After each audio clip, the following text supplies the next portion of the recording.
Presenting Benny Goodman and his music. All right, there we go.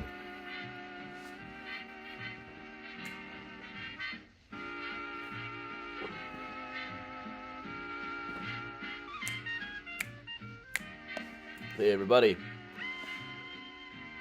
Good evening, Chris. This will be the last Wednesday, I think. Though there's a Thursday coming up, I'll be out on the road. A couple of Thursdays I'll be out on the road. Got a lot of travel coming up. I'm tired just thinking about it. Hey, Timothy. Hey, Martin. Miles, here we go. Miles has been sitting here waiting. Hey, Luann. Hey, Kathleen. Hey, Donna. Hey, Timothy. Hey, Linda and Jean.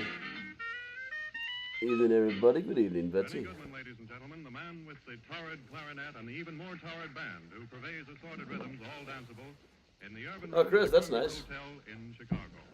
And first of all, So amazed any bookstore had that. Blue Sky. Hey, Mary. Hey, Evangelina.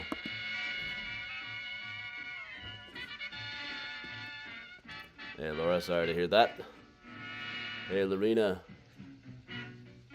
Didn't see what's going on in Iowa. Hey, Octavio. Hey, Karen. Hey, Sue.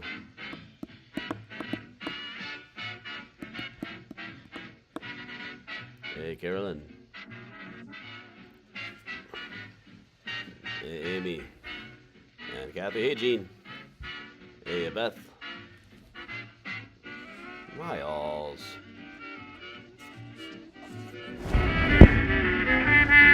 Miles swapped down on the keyboard once again, so if this disappears, that's probably here. Hey, Brooklyn. And Gregory.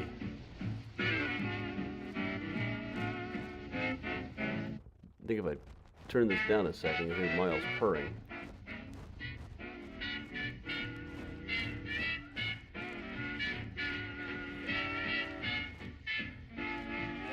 Hey, Laura.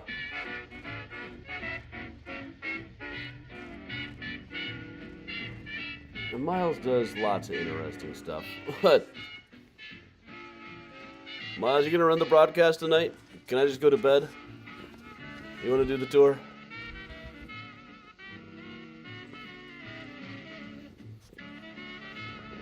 Hey, Bridget. Hey, Don. Miles. Hey, Bob.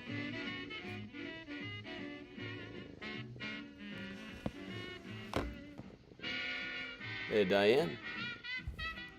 Hey, Susan. Hey, Kathleen. Aw, yeah, Miles. There we go.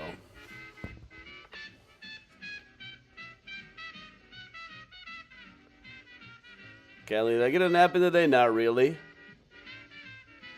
Happy birthday, Betsy. Hey, Ellen.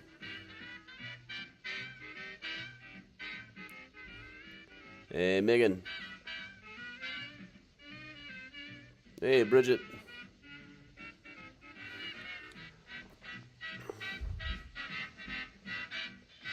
Are my allergies getting to me? Yes. Yes, they are. I get my first allergy shots tomorrow. That's not a day too soon. Yes, yes, they are. A lot. Hey, Mommy, Kathleen.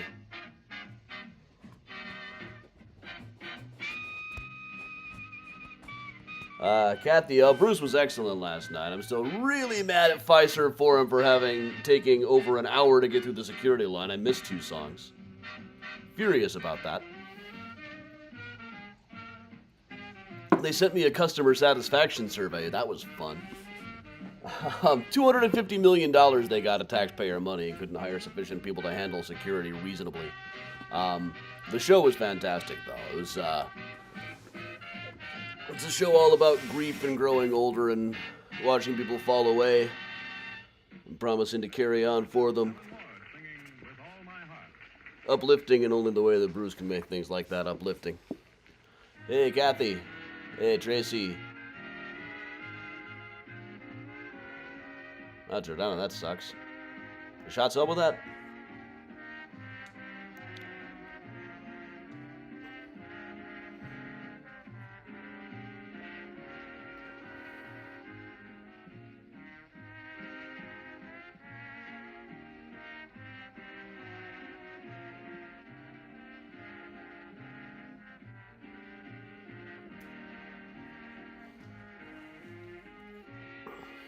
Yeah, seeing Bruce play Kitty's back has always been on my bucket list. One of those things you can't really plan to ever get to see. Except for the one time he advertised that he was doing the Wild, the Innocent, the E Street Shuffle live straight through. I really wish I had gone to that. I almost went to Buffalo for the Greetings from Asbury Park live. As you can see from the autographed album behind me, is a particular favorite.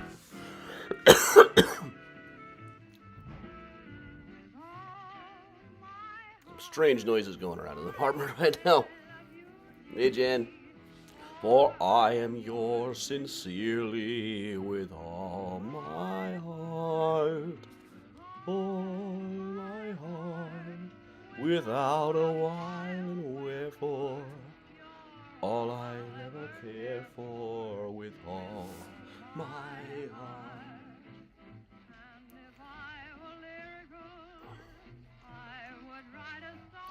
Evening, Debbie. Hey, Chris. Hey, Gary. Simplify.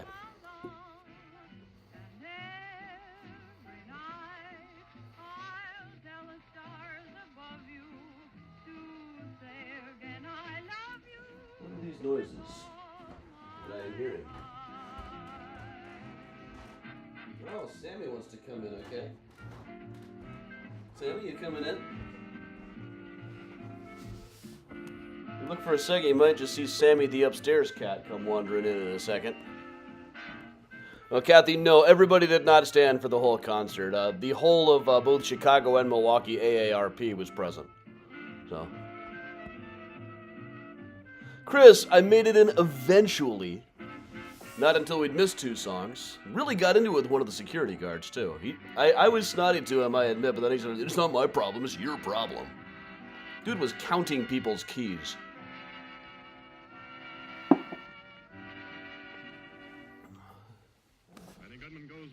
Happy birthday again to my dad out there. Thanks to all of the mini Mysterians who've sent him happy birthday wishes.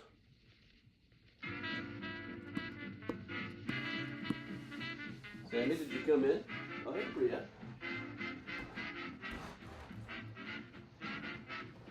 Yeah, okay.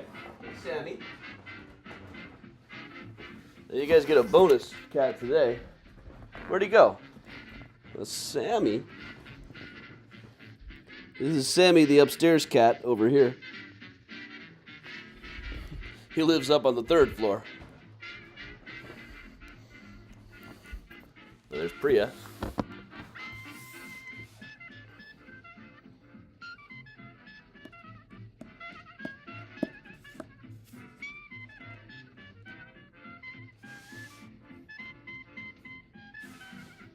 Ah, Chris, that sucks.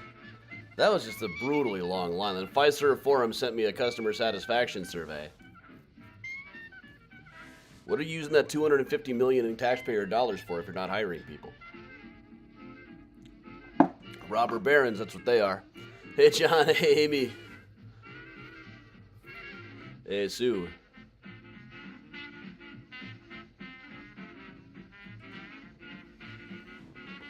Yeah, Miles keeps his distance from Sammy, who's presently back there by the couch.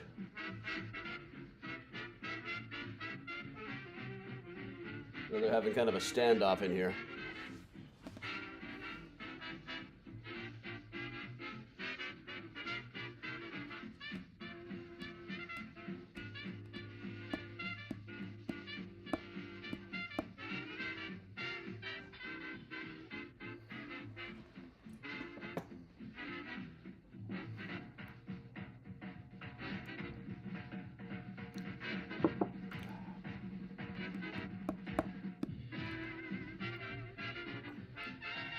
Evening, everybody. Welcome along.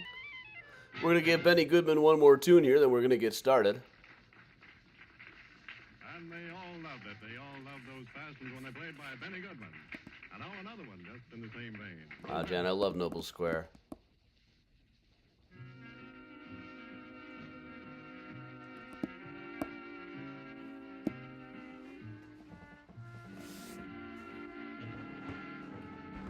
What do you cats leave? Sammy still here, Miles?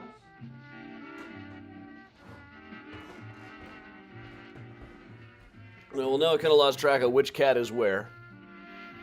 But...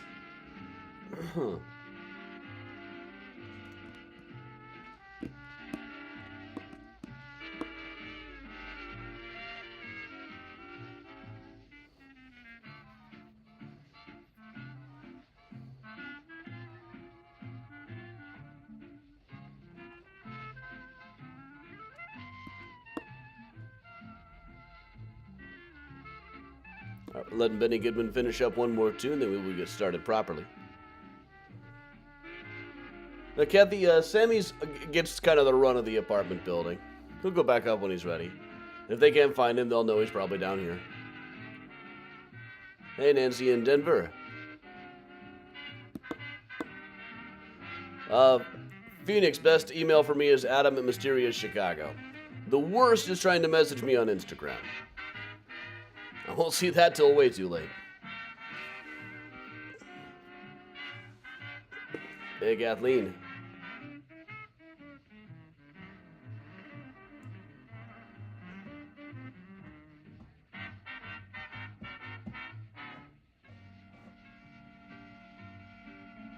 Let Benny Goodman finish up one more tune and get started. Welcome along, everybody.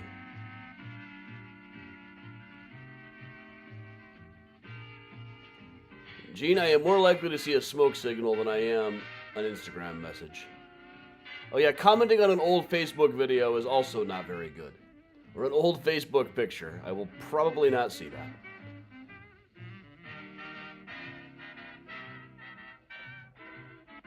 I got a whole cocktail of allergy meds in me today, and it's not doing the job.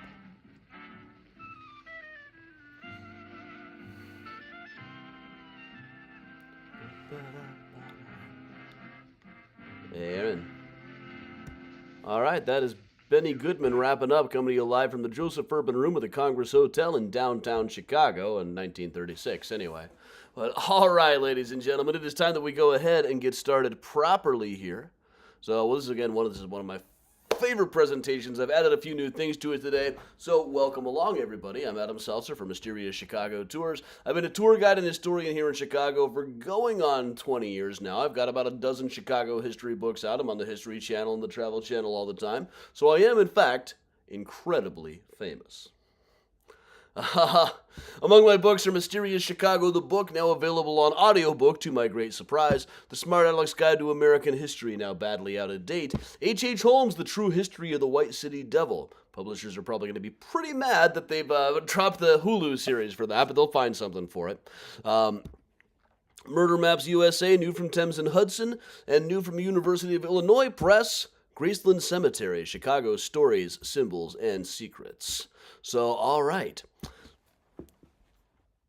Get all these things down. Now, one thing I've been working on this year is I've been working on figuring out my downtown gangster walking tour. I only done it a couple of times. I'm still kind of working out the bugs in it. But I kind of think there might actually be two tours in there. There's one about the 1920s guys, and possibly also one about all of the swindlers and gamblers and con artists who operated in that same general vicinity back between the 1860s and the 1910s. After that, there was just too much money in bootlegging to waste too much time on simple things like con artistry. So, this is one of my favorite topics to cover, honestly, all of these people. I've added a couple more onto this one. I can't believe how long it's been since I did this one. So we're going to start out, really, just by talking just a bit about this building that we passed briefly on the boat tour. This one on the right here with the columns down below. That, by Halliburton Root, is the old Chicago Sun-Times building. Now, one day, circa 1945 or so, a guy by the name of the Yellow Kid Vial walked into this place and just sat down for an interview. Now, eventually they ended up with a building like this. They just couldn't sit on a good building over at the Sun-Times. Eventually, he was working on his autobiography called Yellow Kid Vial, as told to W.T. Brannan, which means that W.T. Brannan wrote most of it. Over the course of this, he described his years as a con artist in Chicago and coming up as a young man. If you ever see the movie The Sting, practically all of it is in Yellow Kid Vial's autobiography. Here's how he would have looked around the time that he came into the Chicago Daily Times to give this interview, back before it was even the Sun-Times, really. Kid's whiskers were his pride and joy. He was generally said to have been named after the Yellow Kid, the newspaper comic strip character who was in the New York World and later the New York Journal, all of the William Randolph Hearst papers. By most accounts, this is where the term yellow journalism comes from. It is usually said, like in this one, that he got his nickname, the Yellow Kid, was given to him by Hinky Dink Kenna, though other sources say that it was Bathhouse John. It's almost like he couldn't remember which one of them was which. But he spent years working as a con artist in and around Chicago, pulling all kinds of scams and schemes. In his book, he talks about getting his start working with Doc Merriweather. Doc Merriweather was selling Doc Merriweather's elixir, which was not unlike Clark Stanley's snake oil liniment. It was something that they said would cure whatever ailed you, like Hamlin's wizard oil. Also, really, this was usually stuff was not more than a little bit of alcohol, maybe a couple of coloring agents or something. Part of late Victorian, early 20th century fads of pseudoscience and traveling medicine shows. Things like tapeworm ads. People would, well, in particular, there was a lot of stories about tapeworms back then, that people were taking tapeworm eggs to lose weight, and people were often afraid that they had a tapeworm inside of them that was messing with their stomachs. So Doc Merriweather's elixir was something that was supposed to cure tapeworms. According to Yellow Kid's autobiography, what they would do is they would come out, pick a guy out of the audience, say that somebody who had stomach trouble, and he would say, "Yes, sir, you have a tapeworm. Please take this bowl back behind the curtain and drink some of this elixir and then do your stuff." Really, it was just a laxative in there. So they would take this bowl back behind the curtain. At least I hope they went behind the curtain. Yellow Kid's job as a young man was to switch out the bowl with one that had a long potato peeling in it. So he would pull out the potato peeling with the switched out bowl and say, "All right, sir, there's your tapeworm evil looking thing. But thanks to having taken my remedy, you have now expelled that tapeworm and now you'll be just fine." Now, Doc Merriweather, based on this, still turns up in like lists of the greatest con artists. This was like a BuzzFeed list from taking an old Yellow Kid photograph from the Chicago Daily News archives, and they listed him as the number 6 in the top 10 con artists of all time. But here's the thing. Go digging through all of the newspaper archives, there is no reference to Doc Merriweather ever even existing before the 1940s when it came out in the Yellow Kid's autobiography. So, after all these years, Yellow Kid is still swindling people with all of his various tall tales. But let's go back a little bit further in Chicago history, way back into the 1840s and 1850s. This is Lake Street as it appears today. Let's take a look at Lake Street as it appeared back in the 1860s. Before the L tracks, of course. Now, right in the middle of this place was the Chicago Museum, which was somewhere on the second floor of this section, which in 1848, the management of it was taken over by a guy by the name of David Kennison. Now, Kennison always claimed to anybody that he would listen that at the time of this, he would be 111 years old. At the time he was writing these things, when he took over the museum. He claimed that he was the last surviving participant of the Boston Tea Party. Now, in 1848, he took out an ad in the paper saying, "I, David Kennison, have taken the museum in this city, which I was obliged to do in order to get a comfortable living, as my pension is so small that it scarcely affords the comforts of life. If I live until the 17th of November, I will be 112 years old, and I intend making a donation party on that day at the museum. I have fought in several battles for my country. Now all I can ask of the generous public is to call at the museum on the 17th day of November, which is my birthday, and donate to me all they may think I deserve. I shall be happy to have all the traveling community call and see me at all times." Now here's the thing, David Kennison was nowhere near 111 years old when he wrote this. You can even see there's an interesting thing in his pension file, essentially saying, don't listen to a word that this guy says. In 1818, he was giving his age as 56. In 1820, he was suddenly 79. In 1814, he had been 42. So if this guy was, in fact, at the Boston Tea Party, he would have been riding on Daddy's shoulders, most likely. However, even though I always felt like Chicagoans must have known that this guy wasn't really 115 years old at the time of his death. But They liked keeping him around partly because it was fun to have a Revolutionary War hero in town. And also, they would take him to like free soil and abolitionist meetings where he would use his status as a Revolutionary War veteran to argue against slavery, shouting things like, "Make your country free and abolish slavery." Or telling people that when he fought for the freedom of the country, he wasn't fighting just for the white men. So he was a con artist, make no mistake. But he used his powers for good, and that's got to be worth something, I suppose. This is a vial of tea leaves that he gave to Fernando Jones, that Fernando Jones then gave to the Chicago Historical Society. They still got him, even though we now know, really, that guy is definitely full of shit. Should have taken some of Doc Merriweather's. All right. Oh, geez, I'm a little bit ahead of myself here. Just show some guys having a card party.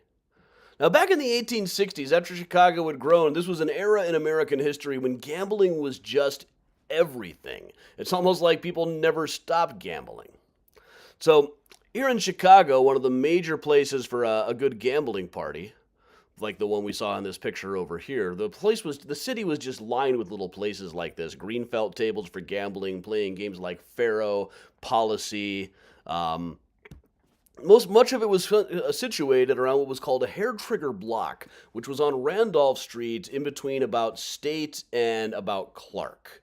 So right about where the Nederlander Theater is today. We'll take a quick look of how that looks now. This is the old hair trigger block. Eventually it would be known as the Rialto District. In the early 20s, Al Capone was caught driving drunk down here, first time he ever made the news. There was a group of people who habituated this place was known as the Demi-Monde, after an Alexander Dumas play.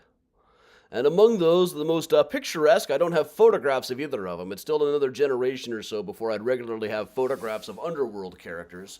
But this was written as one of the most picturesque characters in the profession at a time when the profession reached its height of picturesqueness, despite the fact that nobody was taking pictures, was a guy by the name of George Trussell, who may or may not have looked anything like this.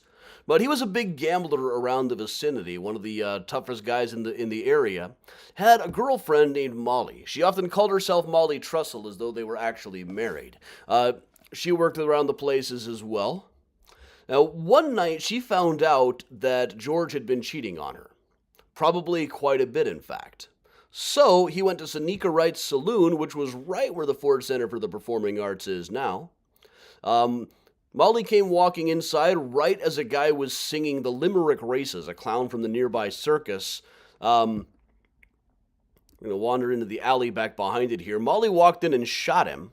He stumbled back into the alley, which would eventually be the alley behind the Iroquois Theater that the Chicago Tribune called the Alley of Death and Mutilation in 1903. But even back in the 1860s, there were already people stumbling to death outside of this place. This has long been considered a very haunted alley in Chicago. It turns up on all of the ghost tours, usually because of the Iroquois Theater fire. But then again, it could always also be the ghost of George. Now, Molly was sentenced to jail, but was pardoned within about a month. 10 years of the life of a gambler is equal in value to the same number of weeks' confinement of a prostitute. Okay. She came back to Chicago just briefly. Eventually is said to have died in Denver, but nobody really knows for sure what happened to her. It can be kind of hard to keep track of these people sometimes. Now, with George Trussell out of the way, the king of the Demi-Monde, the king of the area, became a guy by the name of Cap Hyman. Now, Cap Hyman and his girlfriend, Gentle Annie Stafford, both ran places. He ran a gambling house. She ran a house of ill repute around the hair trigger block vicinity. For a while, they tried opening a more legitimate operation called Sunnyside, up a little bit north of Graceland Cemetery, pictured right here. That one didn't really last too long, though. Eventually, Cap went nuts and started wandering the city speaking in rhyme until he finally died. Gentle Annie had talked him into marrying her using a horsewhip. She remained as a madam. There was also this guy in the city at the time by the name of Buck Holbrook. Now, he was another gambler and thief and general no-goodnik. Currently buried right about here at Graceland Cemetery. Eventually, he and a couple of his friends in the late 1860s got arrested in Hennepin, Illinois. They tried to escape, and he ended up being shot full of buckshot. So, his girlfriend Molly arranged for a funeral. She went to get the body, bought a large plot at Graceland Cemetery. Never had it marked, but I do know that it's right about here. At the time, she said, "He was good to me. Nobody's going to claim that he was on the square, but he was good to me." Now, this funeral, she went on herself to be a notorious pickpocket. That's why we actually have a photograph of her. But it was said that the funeral here, the burial, was attended by upwards of 100 people, mostly other notable gamblers from around Chicago. And they loved to publish nicknames of the gangsters and gamblers. This came out in 1874. People like Toothpick Ben, Stovepick Ben, Big Nose Ben, Appetite Bill, Jumping Sam, Nobby Tom, Snappy Johnny, Cracker Jack, Last Turn Jim, Dusty Dan, Pretty Tom, Confidence Dave. Definitely do not get involved in a confidence game with Confidence Dave. Not to mention, here's that guy, Dirty Shirt Brown is in here. We know for sure he was a real guy, at least. Peanut Johnny. There's only one or two really problematic names on here, which as these things go is pretty good. There's also Honest Dan. Never play cards with a guy named Honest Dan. But my favorite out of here is, I haven't gone through and looked to see if all of these were real people. Often they would publish lists like this, and half of them or more would be total fiction. But there is this guy, Dirty Shirt Brown, who comes up on here. Now, Dirty Shirt Brown made the news quite a bit. He was an actual gambler. There's this delightful Evening Post article about one of the times that his place was raided. He was a faro dealer, F-A-R-O, the cloth of green. Fleshy fingers of forbidden felicity fined by a feisty functionary. The tiger torn from his tinselled trappings. Gorgeous gathering of gay gamblers and gullible greenhorns. They had too much fun with this over the Chicago Post. But Dirty Shirt Brown was brought in and arrested. He was arrested for dealing faro, but he had to make the court admit he wasn't dealing faro when the police came in. He might have been playing an hour ago or something, but they didn't catch him in the act. And he said at the time that his statement was, "I never kick when I'm guilty, but always settle up like a gentleman. I don't think it's a square deal to arrest a man for doing nothing. I never squeal, but when I don't happen to be at work, I think a man has a right to kick just a little." Not bad. I love the description of him here. Brown is a flaxen-haired individual about 40 years old, as slovenly in appearance as he is loose in morals. Apparently, they really did call him Dirty Shirt Brown just because he wore a filthy shirt. But really, I would think this must be pretty remarkable. I mean, we're talking about the 1870s here. Think how filthy you must have had to be in the 1870s for somebody even to remark on it, let alone to give you that nickname. But in fact, there were many people named Dirty Shirt. And trying to look this guy up, I found there's also he wasn't the only Dirty Shirt Brown. There was also a guy named Dirty Shirt Dan and Dirty Shirt Dean. We do have a drawing of Dirty Shirt Dean. He was a major Copperhead orator, one of those guys who opposed the Union in the Civil War. Eventually died. He did have a good line, though. When he moved out of Iowa to live in Missouri, he said something like, "Well, they're moving towards prohibition and universalism, but away from capital punishment. I can't live in a state that doesn't have whiskey hangings or hell." Credit for a good line.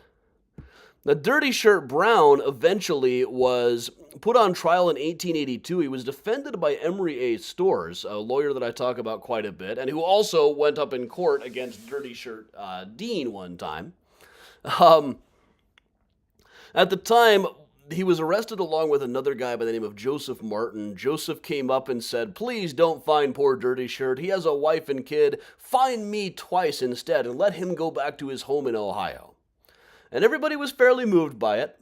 Emory said he wished that Dirty Shirt wished to introduce a motion that Dirty Shirt be washed before the sentence was passed. And eventually they did find the guy more. They fined Dirty Shirt as well. But he's believed to have gone back to Ohio after this. After this, I kind of lose track of what happened to him. Molly Holbrook once again became a noted pickpocket, and she actually had some dealings with Gentle Annie Stafford. She got into a fight with her at one point. They both probably could have ended up in jail for long terms, but 3 days later the Great Chicago Fire started, the whole city burned down, and petty fights between the people who ran houses of ill fame kind of fell by the wayside. At the same time that all of these gamblers were getting arrested, all the same time that Dirty Shirt Brown was on his last trial, there was also a guy on trial in the same thing. Oh, I'm way ahead of myself here. Scroll back.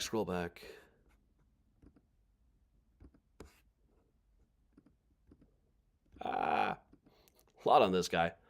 Northwest corner of Clark and Monroe. There was a guy by the name of Mike McDonald. Now, Mike McDonald operated a place called The Store right over here. A couple of people broke into the place and were running a gambling den on the second floor, according to him. But Mike McDonald got his start doing what was called the soapbox scam, where he was tell people that he was selling these bars of soap. One of them, you can see, has a $100 bill inside of it. And as he sold off bar after bar, the bidding would get higher and higher to sell other bars, even though nobody was actually going to get that $100. One of his buddies had already taken it away. He was also involved in the candy box scam, claiming selling candy boxes that he said would have a prize inside of them. This is all just when he was a kid, really. Sometimes it is said that the phrase "there's a sucker born every minute" actually came from him. It's usually said, I usually hear it connected with P.T. Barnum. Other people say it was Mike McDonald. It's the kind of thing that if you're the kind of person who would say that, it's never going to be a reliable source anyway.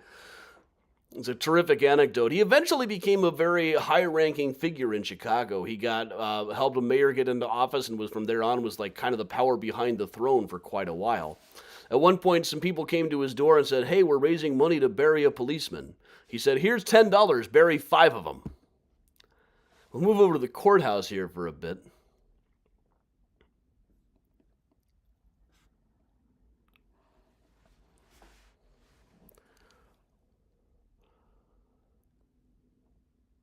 Now, this is a courthouse that was built in the 1890s. Now, at the time, when they were building the 1872 version of the place, they worried that it was going to fall apart. But there was also this thing called the Lundberg stone preserving process, operated by a friend of Mike McDonald's by the name of Henry Holland. Now, this guy came to the Chicago City Council, said, "You've got to hire me to take care of your courthouse with this. I'll preserve it. This way it'll last forever." Mike McDonald made sure that they arranged to pay him. And he initially got a deal to do it for $40,000, but then did it and presented a bill for $137,000. It took about 30 years before they actually got around to paying him. Really, the stuff was just paint and linseed oil. Didn't really help anything one little bit. Move up over here. But William Boyington, who designed these gates, said the whole thing was junk. And some people started saying, "We really ought to bring back the whipping post for guys like this." Mike McDonald said, "Oh yeah, we could definitely take bets on how long it would take people to start screaming at the whipping post, so, but by all means, bring back the whipping post." This was all, there was a whole board at the time they called the Boodle Board. It was the one run by Mike McDonald that was just so fabulously corrupt. Mike McDonald's personal life, though, was also really wild and crazy. Now, his first wife was a woman named Mary Noonan, who shot a police officer one time when he came to raid the store. She was acquitted, ran off to San Francisco and then Paris. Mike had her accompanied by a priest to work as a chaperone, but she ended up marrying the priest. So he married a woman by the name of Dora instead. Dora Feldman became Dora McDonald, but after years with Mike, had an affair with a young artist about 15 years younger than she was, and she was only about 30 at the time, but a crayon portrait artist named Webster Guerin. Then after one of the portraits, after a 10-year affair with him, went up to he was in his mid-20s, she ended up shooting him to death. Mike somehow managed to get her acquitted, but died allegedly of a broken heart. So here he is right by the entrance to Mount Olive Cemetery, where we've sometimes done live Find a Grave Friday. Moving on through the 19th century, of course, we can't forget Captain George Wellington Streeter. Once again, I'm way ahead of myself here. I thought I'd gone through and fixed everything up. No! This is Captain Streeter, at least according to his version of the story, crashed his houseboat aboard the shore of Lake Michigan in 1888 and started charging people money to dump their garbage around his boat, eventually creating this 186-acre landfill that you can see right here. And the city just kind of let it happen, not really realizing what a weirdo they were dealing with here. He ended up occupying the land for 30 years, had a whole army of hobos to help defend it. It wasn't just legal battles, there were actual gunfights. But this is the statue of him now. But the whole story about him just crashing his houseboat onto the shore was probably largely fiction, mostly stuff that he made up, but still he managed to hold squatters' rights on that vicinity for years and years by pulling every possible dirty trick. For at one point he had a petition of all the lawyers who had signed it. Really, he had just wandered down LaSalle Street, seen lawyers' names on the doors, and just copied down their signatures. At one point he had a signature from the president, but he kept on erasing it and rewriting it whenever we had a new president. At one point, they tried to get rid of his houseboat. They said, you can no longer park this here, but he realized there was no real restrictions on parking an automobile on the street at the time. So he just had the houseboat mounted onto the back of a flatbed truck and effectively invented the automobile motorhome. So this was a guy who kept the city under his thumb, really, for a good 30 years until he finally lost the Battle of Garbage Hill. Chicagoans developed a soft spot for the guy, though really he was much more of a pirate than anything else. And when he died, it was a pretty big deal. There was quite a thing for his funeral.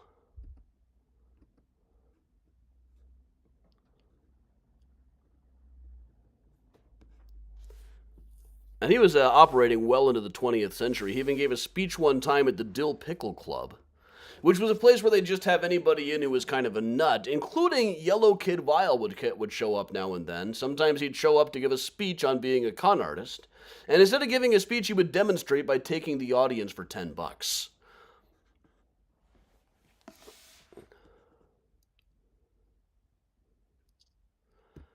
Of course, in 1893, we had a World's Fair at Chicago. That meant that every sucker in the country was coming to Chicago. The Chicago Daily Journal worried that thugs were flocking to Chicago from every quarter, and that if Mayor Harrison was reelected, then all of a sudden we would have every criminal, pickpocket, etc. in the city, in the world coming into the city. Probably wasn't too far off. One guy who showed up was a guy named Tom O'Brien, who kind of invented the gold brick scam. He worked a lot of that in the city during the World's Fair in Chicago. This was a scam where you would get something like iron pyrite and convince people it was gold. You'd say, I'm in a real financial jam. I've got this brick of gold. It's worth thousands and thousands. I'll sell it to you for $50 because I need $50 right now. And then the thing was actually only worth a couple of bucks, but he'd be running off with his $50 by then.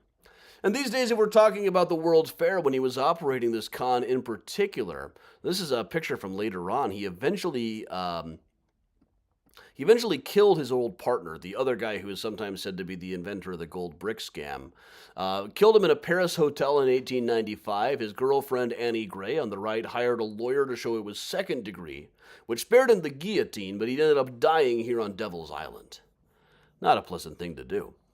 Of course, right down the road from the World's Fair, a couple of miles down 63rd Street, H.H. Holmes was operating. We tend to think of him as America's first known serial killer. He'll be the subject of next week's talk, so I won't go into too much here. But really, he was a con artist first and foremost. And he got sued a lot because he frankly wasn't all that great at it. He was great at pulling off scams, but not necessarily great at not getting caught. This is all stuff from the legal archives. Boxes and boxes of stuff like this. Oh, the 4-box, yeah. Oh, this took a while to document. But of course, you can see some of it over on the Patreon down below. What this guy would do is he would write up letters like this one saying, please deliver to H.H. Holmes Hardware for 701 and 703 63rd Street. I will guarantee payment of the owner of the building, H.S. Campbell. There was no H.S. Campbell. He was just buying stuff on credit so that he could sell it for cash. And while we're talking about him, we also might as well just briefly bring up Johann Hawk, who was involved in swindling matrimonial agencies. Women who were just looking for a husband. He would place ad in newspapers saying, hey, I'm looking for someone to marry. And people would write to him and say, okay, I'll marry you. People were pretty desperate at some points. There were also dozens of matrimonial agencies at the time that would hook up couples. But between the agency, the groom, and the bride, at least one person was almost always running a scam in these things. Sometimes more than one of them. Early 20th century. Over on the right here is the Marquette Building, which is how they eventually found out what was going on with a woman by the name of Gladys the Green. This was a woman who would rent a green automobile, dress all in green, and go driving around in it every day in the very early 20th century, about 1904. Enough so that she was starting to become famous, and people were wondering, who is this woman? Who is Gladys the Green? All that was ever known is she would apparently stop off at her lawyer's office now and then here in the Marquette building.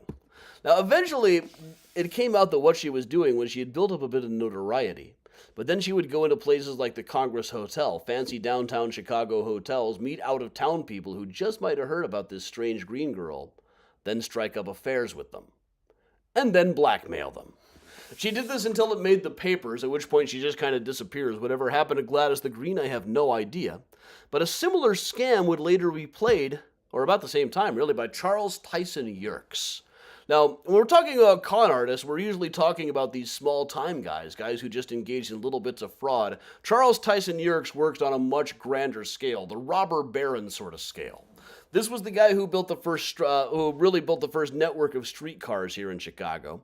And in order to get all the ordinances through on that, to get all of the funding through, he was not above bribery and blackmail. One of his favorite tricks in the 1890s is that he would hire women to go after various people who had a vote, people like state senators and stuff.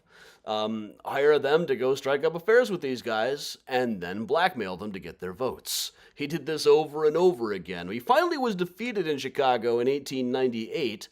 Mayor Carter Harrison and Bathhouse John and Hinky Dink Canada decided to oppose his 50-year franchise extension because nobody could really stand the guy. So he had bought up the Chicago Daily Inter-Ocean and just used it as a personal mouthpiece to rip on Harrison after that. He portrayed him like a Batman villain. And once again, we get a great list of gangster nicknames. He said he was aided by people like Sly Teddy, Ugly Pat, 7-Up Jim, 16 Mule Pete, Butch McGrath, Tommy the Clock, Knockout Dan, Sassy Bill. Most of these guys appear to be complete fiction. I can't find almost any of them in any other paper. But once he was out of business in Chicago, he sold off his streetcar holdings for way more than they were actually worth, continuing to swindle all the way through. Moved to London, built the underground train there, then promptly died, leaving behind tons and tons of debts.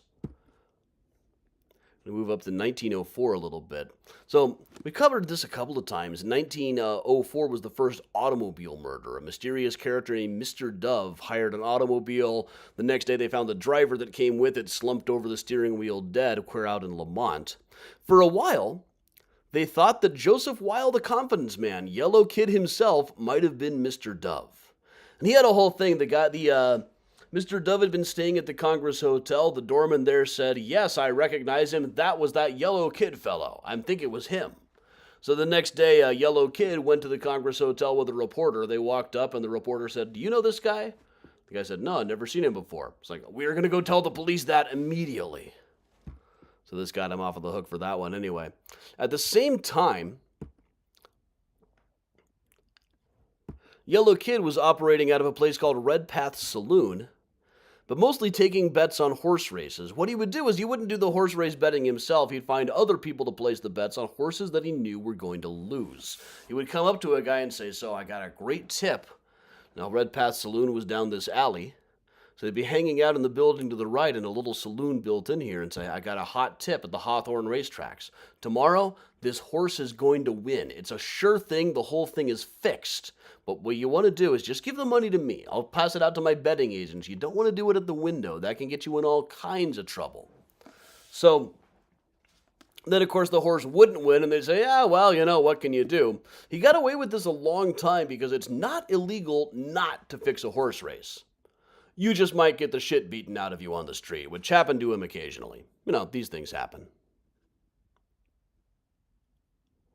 Also was known to hang out at a place called Butterly's Saloon, which is right about where the Green Mill is now, up here in Uptown.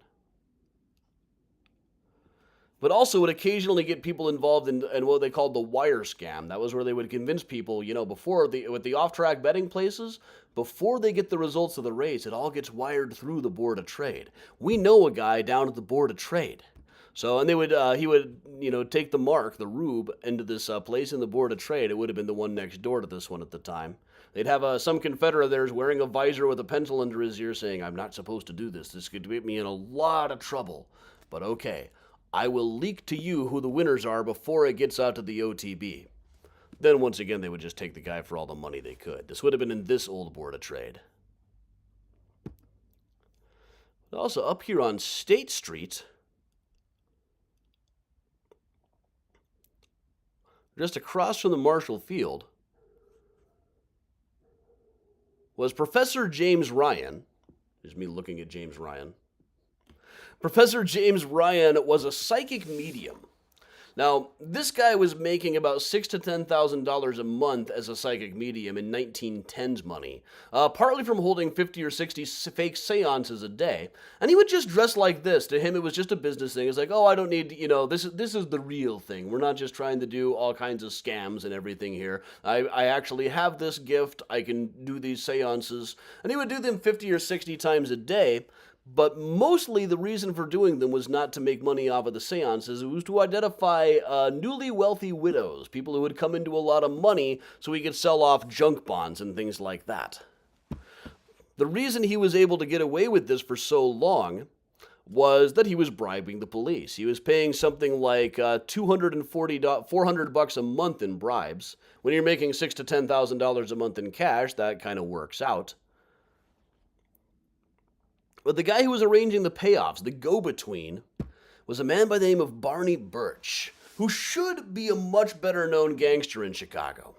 Barney Birch was in on the whole thing. He had started out as a pickpocket as a young man. Then during the World's Fair of 1893, he was the one who kind of brokered the agreement. There was a big, kind of an unspoken or not necessarily official agreement between the thief element in the city and the cops. The thieves agreed that they would leave people at the fair alone, but the rest of the city was going to be wide open territory. And that's pretty much how it worked. He spent some time in a jail in France, got out of jail, was friends with the old childhood friend of the new mayor, so he got jobs working for the city, all the while operating saloons and being the main payoff guy that you went to get off of the hook for crimes. He was the one who would arrange to pay the police. But in the James Ryan case, he was going to be brought in as a witness. And when he was being brought in as a witness, the police got nervous and shot him in the street, or at least shot at him on Dearborn Street, right in what was now the Rialto district, the same place that used to be a hair trigger block. But he survived it. Years later in the 1920s, he became a member of the Bugs Moran gang in the 1920s. I think his function there was really more to be like an elder statesman than anything else.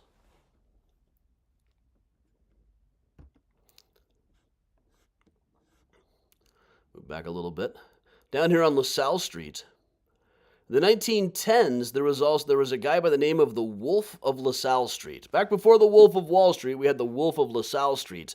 He was born down south. By the time he was 30, he was the head of a system of 27 banks. 1902, he did a couple of years in Sing Sing for embezzling. Then in 1910, he ended up in Chicago, where he was running banking companies, but also working on the side with things like kiting checks and fencing stolen goods. Eventually, he was captured, seized. But among the people that he had been working with before was a guy by the name of Melville Reeves. He was the skyscraper burglar. This was a guy who would dress up just like a guy who worked in a skyscraper overnight, a guy with, a visor, a pencil behind his ear. He would walk into places like he just belonged there and then steal them blind. He got away with this. We stole probably millions of years. He would then take it down to Mr. Worthington, who would sell it off. He would sell stock certificates out of the safe. But then one day they caught him coming out of the London Guarantee Building with a book of stamps. They'd known he was doing this for years. They finally caught him red-handed. Then after Big John Worthington, the Wolf of LaSalle Street, was captured, there was this terrific article from his daughter. The world may call him Wolf, but I shall always call him Dad and love him. She changed her mind on that after it turned out that he had not left her any money.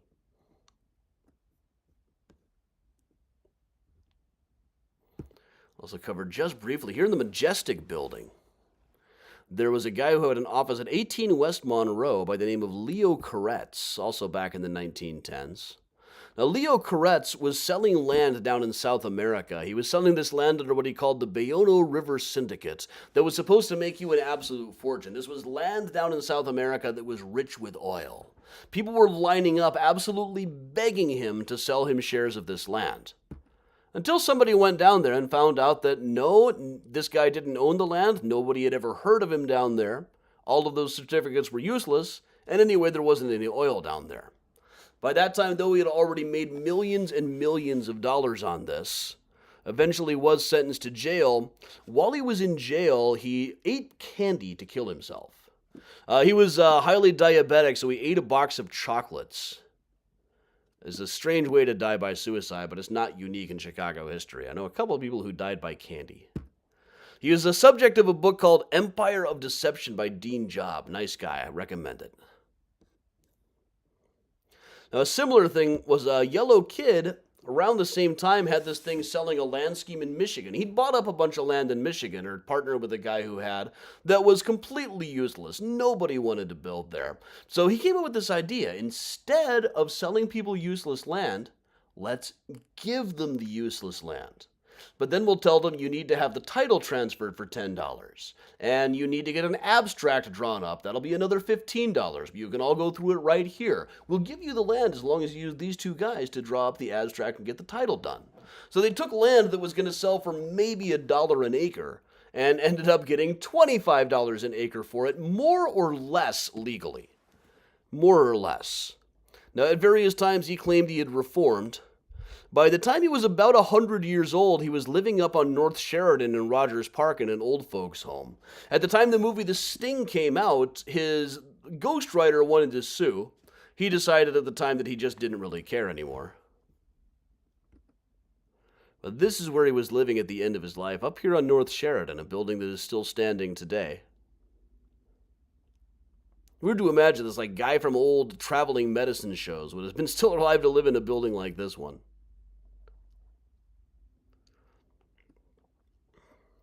In 1976, the ghostwriter tried to sue the producers of The Sting for $50 million. I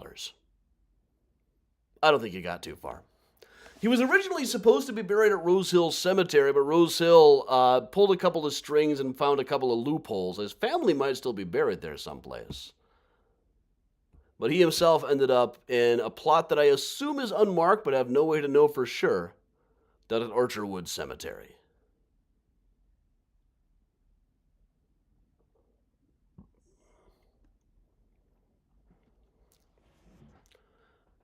But those, my friends, are a few tales of swindlers, gamblers, and con artists in Chicago history. Now, as promised, they announced yesterday that the Hulu series of Devil in the White City is dead. I posted a thing and people were saying, wait, you mean the story's kind of fiction? I feel like I've told that story a few times. But so next Thursday, we will meet what apparently is an untapped demand to do H.H. Holmes' The True History of the White City Devil. Also, keep watching us for other new stuff coming up. I've got my travel schedule coming up with school groups, which is going to make it a little bit tricky to start the walking tours up, but the weather's going to start getting warmer, reliably warmer any day now, at which point we will start the walking tours back up. Just keep on watching, everybody.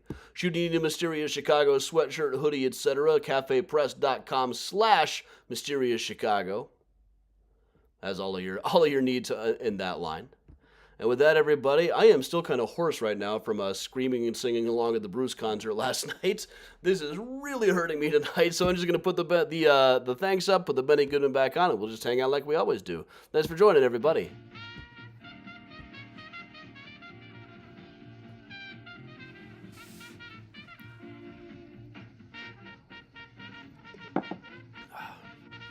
Really do wish to emphasize the best bang for your money is the Patreon. Lots of cool stuff for really not much money. Thanks, Nancy.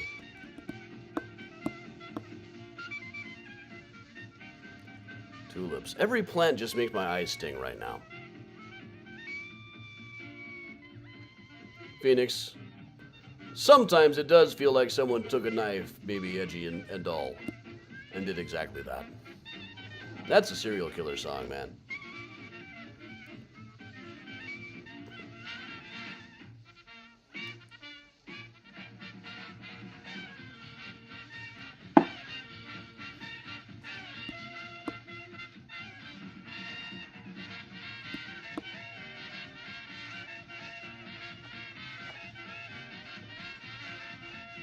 Thank you, Evangelina.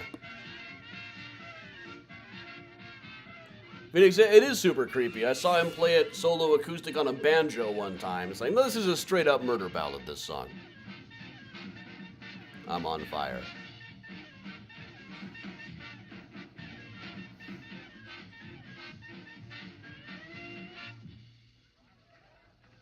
Kristen, I don't think it would be Dirty Shirt Brown would be a relative. Well, not that Dirty Shirt Brown anyway. There were a couple of Dirty Shirts Brown.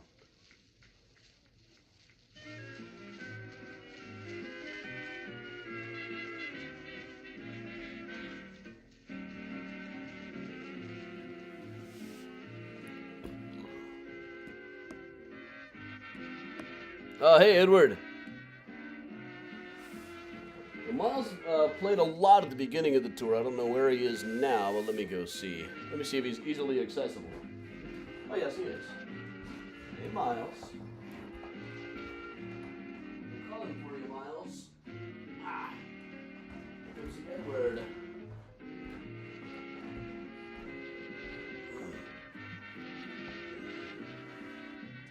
Mm-hmm.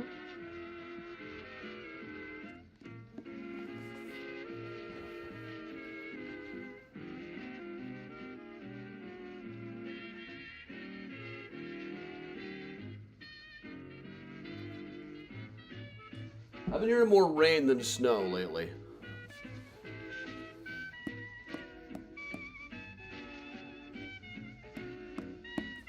Thanks, Cindy. Yes, the Venmo's good too.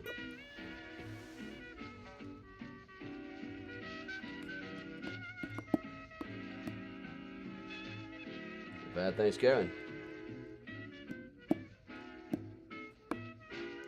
Kendra, the Green Mill is not currently closed to my knowledge. It was when I filmed this, but that was a while ago.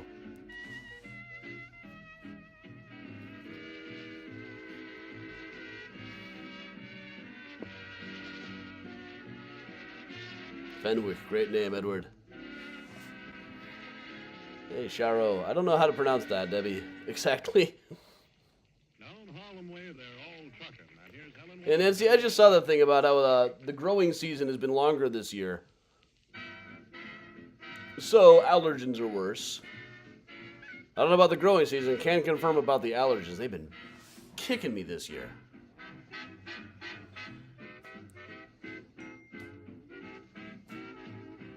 Thanks, Cindy.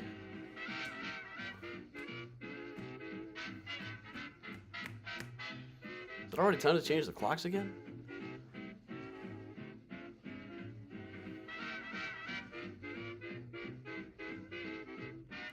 I remember last week it was supposed to be snowing and never did, but to be fair, the meteorologist was saying, well, we've got some models where it does and some where it doesn't, somewhere between 0 and 11 inches. Oh yeah, I got some Friday and Sunday coming up.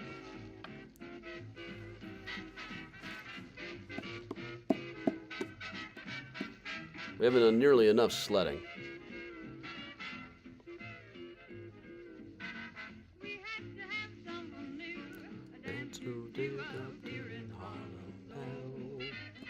If not a truckin'.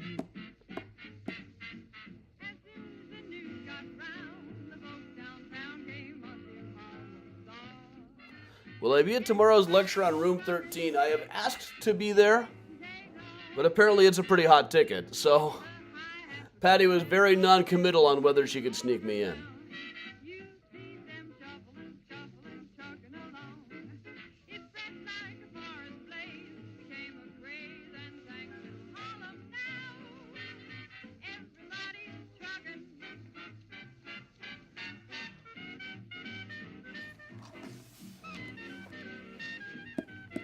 Well, we did manage to do our 2 virtual sledding runs. We hit Mount Warren, we hit Mount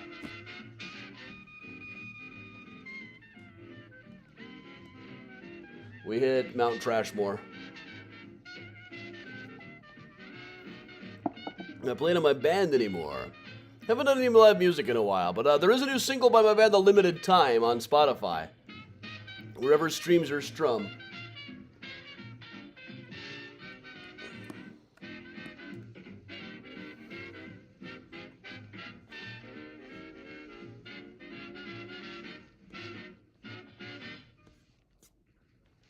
Entertainment presents On the Alamo.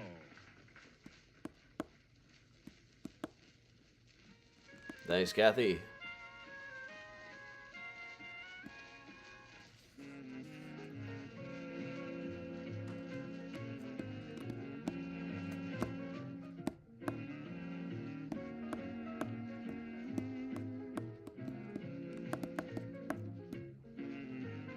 Catch you later, Nancy.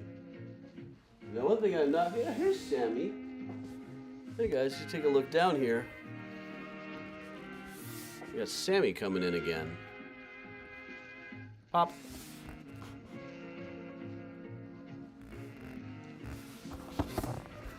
Let's, Sammy, you check it out? Okay. See you later, Sammy.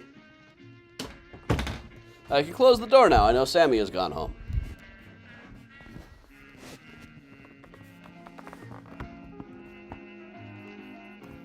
Kathleen, there's a limited space at these things.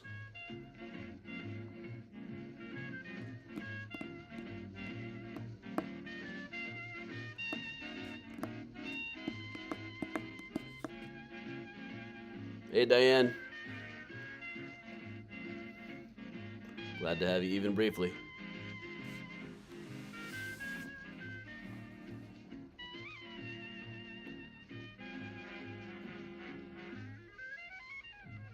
Good night, Gene.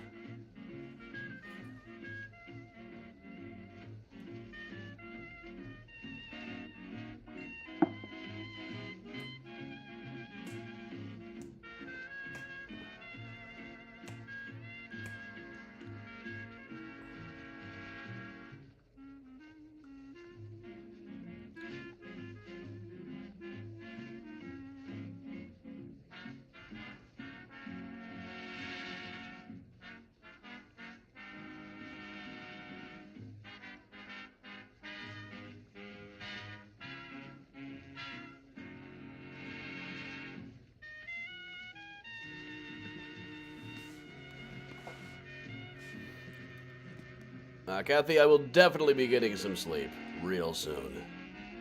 Good night, Lynn. Thanks again to everybody who was wishing my dad a happy birthday today. He told me he counted 70. Good night, Kristen. Good night, Kathleen. Good night, Diane. Benny Goodman and his orchestra, and hear Helen Ward sing Eeny, Meeny, Miny, Mo. Good night, Crenane. Hey, Katie and Richard.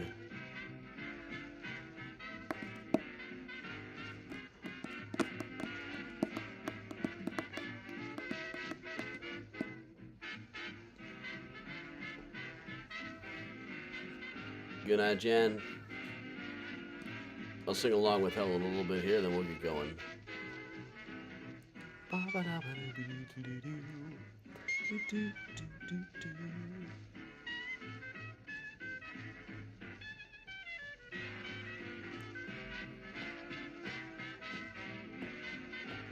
Yeah, this is Benny live at the Benny Goodman live at the Congress Hotel in downtown Chicago. In 36. Eeny, meeny, miny, mo. Catch your troubles by the toe. If it hollers, let it go. Let it fly away. Eeny, meeny, miny, mo. It's the saying high and low. It's everywhere to go. Let it fly my day. Valley rings it. Wiseman rings it. Even Mr. Crosby sings it. Megan, I'm going to miss something. My dad is not 70. He's got a few years yet on that. Bruce Springsteen is 73 and still got applause ripping his shirt off last night. Though he no longer slides on his knees across the stage or jumps onto the piano. Even like 10 years ago when he was doing that, like, dude, he's going to break his hip.